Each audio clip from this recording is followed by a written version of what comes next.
Hello friends, welcome to I'm kitchen channel.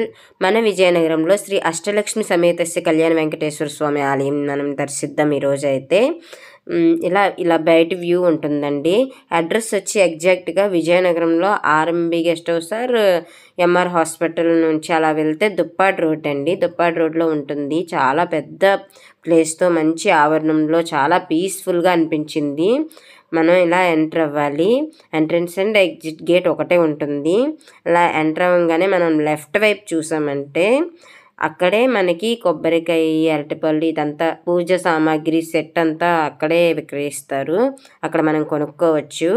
అలా just పక్కకు తిరిగామంటే gate నుంచి జస్ట్ లెఫ్ట్కి చూసామంటే మనం ఫస్ట్ కాళ్ళు కడుక్కునే ట్యాప్స్ అవి ఉంటాయి.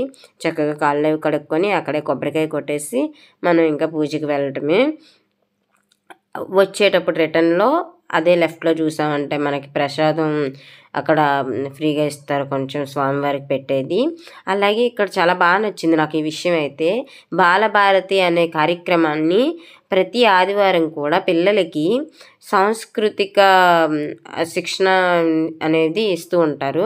ప్రతి ఆదివారం ఉదయం 9 గంటల నుంచి 11 గంటల వరకు. మేము వెళ్ళేటప్పుడు అయితే కోలాటం నేర్పిస్తున్నారు ఒక టీచరు. చూడండి, ఎంట్రన్స్లో ధ్వజస్తంభం ఎంత పెద్దగా ఉందో, చాలా బాగుందండి. టెంపుల్ కూడా చాలా ప్రశాంతంగా, పీస్ఫుల్గా, మనసుకి చాలా ప్రశాంతంగా అనిపించింది దర్శనం చేసుకునేటప్పుడు. చాలా అక్కడ దీపాలు అవి వెలిగించడానికి స్టాండ్ కూడా అమర్చారు. చాలా బాగుంది. ఇగోండి ఇలా ఎంట్రన్స్ అనమాట. లోపలైతే ఫోటో తీయకూడదు కానీ వెంకటేశ్వర స్వామి విగ్రహం అయితే మాత్రం చాలా చాలా బాగుందండి. స్వామివారు నిజంగా మన వైపు చూస్తున్నారా అన్నట్టు కనిపిస్తున్నారు. చాలా బాగా అనిపించింది. చుట్టూ అష్టలక్ష్ముల టెంపుల్ అనేది ఉంది. ఇది ఎంట్రన్స్ చూసుకుంటే మనకి. చూడండి ఎంత బాగా, అసలు ఆర్కిటెక్చర్ కూడా చాలా బాగా అనిపించింది. టెంపుల్ కూడా మనకి సర్కిల్ ఆకారంలో ఉంటుందండి. ఇక్కడ స్పెషాలిటీ అదనమాట. ఫస్ట్ మనకి ధాన్యలక్ష్మి అమ్మవారు దర్శనం. చూడండి, అమ్మవారి టెంపుల్ అలా ఉంటుంది. అలాగే అక్కడ స్తోత్రం కూడా, ధాన్యలక్ష్మి అమ్మవారికి స్తోత్రం కూడా అలా అమర్చారు. అలాగే జస్ట్ ఇంకొంచెం అలా వెళ్ళి ముందుకు పోతే ధైర్యలక్ష్మి అమ్మవారి గుడి. చూడండి లోపల అమ్మవారు ఎంత బాగా నిజంగా మనకి ధైర్యాన్ని ఇచ్చేలాగే కనిపిస్తున్నారు. అలాగే అక్కడ స్తోత్రం కూడా ఉంది. ఆ స్తోత్రం చదువుకుంటూ మళ్ళీ అలా ముందుకు వెళ్ళామంటే అంటే టెంపుల్కి అలా వెనక్కి వస్తున్నాం అనమాట. అంటే సర్కిల్ లాగా ఉంటుంది. చుట్టూ అష్టలక్ష్మి గుళ్ళు ఉంటాయి. మధ్యలో వెంకటేశ్వర స్వామి ఉంటారనమాట. సంతానలక్ష్మి అమ్మవారి టెంపుల్. చూడండి అమ్మవారు ఎంత నిండుగా ఉన్నారో. అక్కడ కూడా సంతానలక్ష్మికి సంబంధించిన స్తోత్రం ఉంది. అది చదువుకుంటూ ఇంకా అలాగా ముందుకు రావాలి. చుట్టూ రౌండ్ తిరగాలన్నమాట అంతే. చాలా ఎవరు ఆలోచించారో కానీ చాలా బాగా ఆలోచించారండి. చాలా బాగుంది టెంపుల్ కూడా, మంచి కలర్ఫుల్గా. చూడండి అసలు చాలా ఆర్కిటెక్చర్ కూడా చాలా బాగా నచ్చింది. అలాగే మీకు అంటే వీడియోలో బాగా చూస్తే కనిపిస్తుంది. ఈ అష్టలక్ష్మి గుడి పైన గోపురంలో కూడా ఏ అమ్మవారు అయితే ఆ అమ్మవారిది ఉంది. ఇక్కడ గజలక్ష్మి అమ్మవారు. అలాగే పక్కన స్తోత్రం కూడా ఉంది. దర్శనం చేసుకుని అలా సైడ్ రావాలన్నమాట. చూడండి ఆ కలర్ కాంబినేషన్ అవ్వచ్చు, ఆ విశాలమైన ప్లేస్ అవ్వచ్చు, చాలా బాగుంది. చాలా బాగా అనిపించింది. అమ్మవారు చూడండి ఎంత బాగా, అసలు అలంకరణ కూడా చాలా బాగా చేశారండి అక్కడ. ఇప్పుడు విజయలక్ష్మి అమ్మవారికి సంబంధించిన స్తోత్రం అక్కడ ఉంది. అది చదువుకుంటూ అమ్మవారిని స్మరిస్తూ అలా ముందుకు రావాలి. అలా చుట్టూ ప్రదక్షిణ చేస్తూ ఉంటే అష్టలక్ష్ములు కనిపిస్తారనమాట.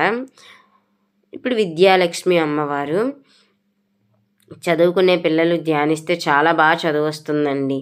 అక్కడ స్తోత్రం ఉంది. ఆ స్తోత్రం చదువుకుంటూ అలా ముందుకు రావాలి. ఇప్పుడు ధనలక్ష్మి అమ్మవారు స్తోత్రం ఉంది. ఎవరికండి ఈ రోజుల్లో ధనలక్ష్మి వద్దు, అందరికీ కావాల్సింది. అలాగే ఇక్కడ ఒక బోర్డు కూడా అమర్చారు మన వెంకటేశ్వర స్వామి సన్నిధానంలో. స్వామివారి ఆర్జిత సేవ కైంకర్యముల కొరకు ఎవరైనా చేయించుకుంటే కనుక, ఇవ్వాలనుకుంటే ఇలా మనం చేయించుకోవచ్చు, ఇవ్వచ్చు కొంత పారితోషికం లాగా. చూడండి మొత్తం డీటెయిల్స్ అన్నీ కూడా ఈ పట్టికలో ఉన్నాయి. టెంపుల్ మాత్రం చాలా పెద్దదండి. అలాగే చాలా ప్రశాంతంగా ఉంది. ఇలా ఎగ్జిట్ అనమాట. ఎంట్రన్స్ దగ్గర ఎలాంటివి పెట్టారో ఆర్కిటెక్చర్ అనేది ఎగ్జిట్‌లో కూడా అలా. స్వామివారికి ఎంట్రన్స్ మాత్రం ఏనుగులు అంటే శ్రీ మహాలక్ష్మి స్వరూపమైన ఏనుగులతో ఎంట్రన్స్ ఉంటుంది. చుట్టూ కూడా ఒక కలువ పువ్వు లాగాంటి ఆకారంతో అలాంటి ఆర్కిటెక్చర్‌తో గుడినైతే చెక్కారు. చాలా అనిపించిందండి నాకైతే మాత్రం చాలా నచ్చింది. నిజంగా చాలా ప్రశాంతంగా అనిపించింది. ఇంకా వెంకటేశ్వర స్వామి దర్శనం, అలాగే అమ్మవారి దర్శనం. ఒక రూపంలో కాదు 8 రూపాల్లో అమ్మవారి దర్శనం. అలాగే అక్కడ ఇచ్చే ప్రసాదం మేము వెళ్ళిన రోజు అలా పెట్టారు. పిల్లలు అక్కడికి వచ్చి ఆ రోజు సండే వెళ్ళామన్నమాట. అక్కడ చాలామంది వచ్చారండి పిల్లలైతే నేర్చుకోవడానికి. వాళ్ళ పేరెంట్స్ తీసుకొచ్చారు. వాళ్ళకి ప్రసాదం, అలాగే ఇంకా ఎవరైనా ఏమైనా డొనేట్ చేయాలనుకున్నా ఆ గుడిలో డొనేట్ చేయొచ్చు. పిల్లల కోసం అవ్వచ్చు, లేదంటే వచ్చిన భక్తుల కోసం అవ్వచ్చు. ప్రసాదం లాంటివి, ఫ్రూట్స్, అలాగే బిస్కెట్స్ అలాంటివన్నీ కూడా డిస్ట్రిబ్యూట్ చేశారు పిల్లల కోసం. పిల్లలైతే భలే ఎంజాయ్ చేస్తూ బాగా నేర్చుకుంటున్నారండి. చాలా అనిపించింది నాకు. ఈ వీడియో చూసేవాళ్ళు ఎవరన్నా కూడా ఇంకా ఈ టెంపుల్ దర్శించుకోకపోతే కనుక ఖచ్చితంగా వెళ్ళి దర్శించుకోండి. మన విజయనగరంలో ఇంత మంచి టెంపుల్ని దర్శించకపోతే ఎలా అండి? ఖచ్చితంగా మనం వెళ్ళి ఆ వెంకటేశ్వర స్వామి దర్శనం చేసుకొని అతని ఆశీస్సులను అయితే మనం అందుకోవాలి. చాలా బాగుందండి టెంపుల్ అయితే. మనం ఇప్పుడు ఒక పక్క వ్యూ ఎలా ఉందో చూద్దాము. చూడండి ఎలా ఉంది. చూడండి ఎంత అందంగా కనిపిస్తుంది టెంపుల్ అసలు. రెండో పక్క కూడా ఇలానే ఉంటుంది. చాలా బాగుందండి.